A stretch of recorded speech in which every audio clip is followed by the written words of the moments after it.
एक माँ अपने बेटे की शादी करके उसकी शादी के बाद बहुत खुश थी। बहू जो थी वो शहर की पढ़ी लिखी एक एजुकेटेड लड़की थी, लेकिन उसको जो है घर के कामकाज की बिल्कुल भी आदत नहीं थी। कुछ दिनों तक बहू जो है घर के काम सीखने की कोशिश करती रही, लेकिन हमेशा कुछ न कुछ गड़बड़ हो जाती। एक दिन उसकी सास यानी लड़के की माँ ने कहा, बेटी अब से रसोई का जिम्मा तुम्हारा है, अब तुम्हारा परिवार तुम्हारे ही हाथ से खाना खाएगा। ये सुनकर बहू बहुत ज्यादा घबरा गई, क्योंकि उसे अभी तक काम नहीं आता था। अगले दिन बहू ने रसोई में काम करना शुरू किया। उसके हाथ बहुत ज्यादा कांप रहे थे, लेकिन उसने फिर भी पूरी मेहनत से खाना बना लिया। परिवार ने जब खाना खाया तो उनके चेहरे पर खुशी जाहिर हुई और उन्होंने इसके खाने की खूब तारीफ भी की। बहू बहुत ज्यादा मुस्कुराने लगी, लेकिन वो मन ही मन हैरान भी थी, क्योंकि उसे पता था कि उसने कई चीजें बहुत ज्यादा गलत भी कर दी थी।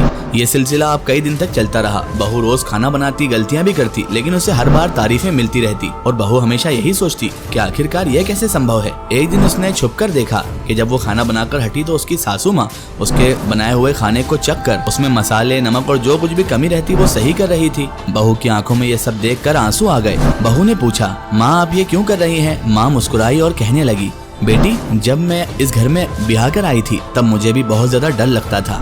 कोई मुझे सिखाने वाला ही यहाँ पर नहीं था और मैं नहीं चाहती कि तुम भी उसी डर से यहाँ से गुजरो। तुम कोशिश करती हो, इसीलिए मैं तुम्हारी मदद कर देती हूँ। बहू की आंखों में आंसू थे और वो अपनी सास के गले मिलकर खूब रोई और उनका शुक्रिया भी अदा किया।